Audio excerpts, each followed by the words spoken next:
नमस्कार साथियों। आज भारतीय समाज में दो विषयों पर चर्चा होना आम बात हो गई है।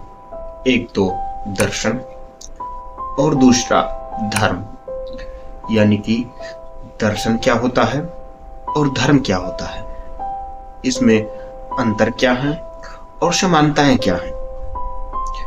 कब कोई व्यक्ति दार्शनिक कहलाता है और कोई कब व्यक्ति धार्मिक कहलाता है, आखिर इसमें क्या डिफरेंस है, आज की वीडियो में इसी पे चर्चा करेंगे। नमस्कार, मेरा नाम सतीश यादव है।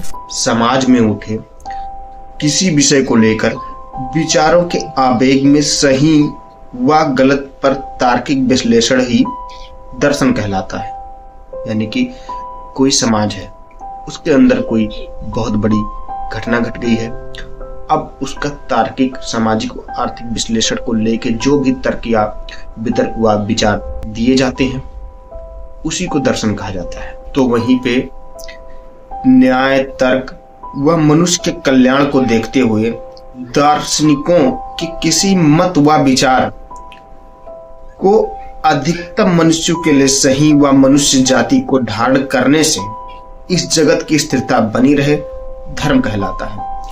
यानी कि धर्म वह होता है जो किसी न किसी दार्शनिक द्वारा कोई मत होता है, उसको बहुत न्यूनतम शर्तों पे, बहुत ही कम दोषों के साथ समाज को धारण करने योग्य बताया जाता है। यानी कि धर्म वह होता है जो कोई दार्शनिक हुआ, उस व्यक्ति ने तर्क के और कसौटी पे बहुत कम बुराइयों के साथ सही पाता है, उसको समाज को धारण करने योग्य बताता है, वही धर्म कहलाता है। जैसे कि भारतीय समाज में अधिकतम पंथ, संप्रदाय, धर्म मांस भक्षण पर प्रतिबंध लगाते हैं। यानी कि मांस किस लिए नहीं खाना चाहिए, ये दर्शन का विषय है, और मांस को नहीं खाना चाहिए, ये धर्म का विषय है। यदि हम दार्शनिक तौर पे मांस भक्षण का विरोध देखें तो वह इस प्रकार से है, जब ईश्वर ने सभी को बनाया है, सभी जीवों को ईश्वर ने ही बनाया है, तो किसी जीव की हत्या करके कोई जीव अपना भोजन क्यों बनाए, इसलिए मांस को नहीं खाना चाहिए। ये दर्शन की बात हो गई।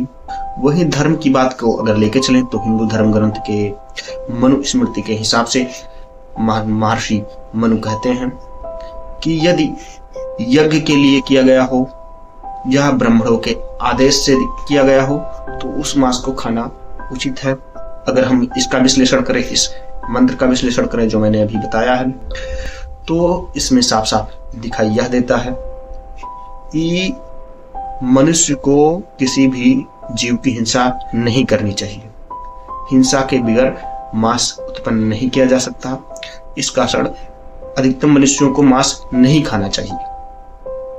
परंतु यदि मान लीजिए कहीं कोई किसी टापू में फंस गया है, कहीं ऐसे दुर्गंध इलाकों में कोई मनुष्य फंस गया है जिसका जीवन बच पाना अब मुश्किल सा हो गया है, उस परिस्थिति में मनुष्य यदि किसी व्यक्ति की, किसी प्राणी की हिंसा करके अगर अपना पोषण करता है तो वह हिंसा की श्रेणी में नहीं आएगा। क्योंकि मनुष्य सबसे ऊपर का जीव है, इसलिए उसको सभी के प्रति अपनी दया भावना बनाए रखनी चाहिए और हो सके जहां तक उसको हिंसा करके अपना पेट नहीं भरना चाहिए।